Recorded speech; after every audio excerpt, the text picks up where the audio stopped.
In today's video, I'm going to teach you how to create a subdomain in Hostinger, a powerful tool that enables you to organize and manage different sections of your website efficiently.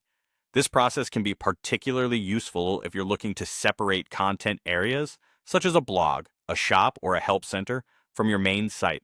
By the end of this tutorial, you'll have a new subdomain up and running, ready to enhance your website structure.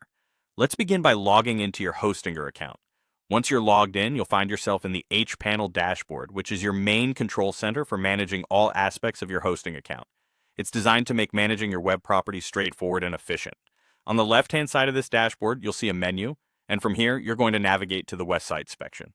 This is where all your website's specific settings and features reside. Once in the website section, you'll want to locate the particular website that you're planning to associate your new subdomain with. Look for the dashboard button corresponding to that website. Click on it to open up the site's detailed management options.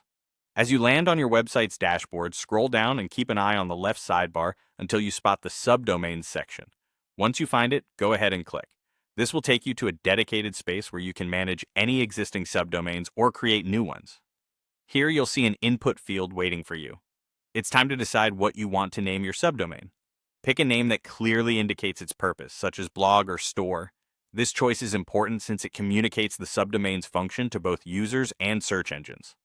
Once you've made your decision, type that name into the field provided.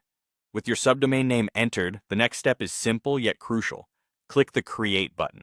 This action initiates the process of establishing your new subdomain. Hostinger's system will prompt you with some on-screen instructions to confirm and complete the setup. This might include designating a custom folder where your subdomain's files will reside, so pay attention to these prompts. Make sure the folder is easily identifiable to avoid any confusion down the line. And that's it. Following these steps will result in the successful creation of a new subdomain under your existing website. This addition can significantly enhance the flexibility and scope of your site, providing a distinct and organized space for whatever content you need to host separately. Remember that each subdomain functions almost like an independent website, so treat it as such when planning your content strategy. Thank you for following along today. I hope you'll find creating subdomains as easy and beneficial as intended. If you have any questions or need further clarification, feel free to leave a comment below. Happy website building,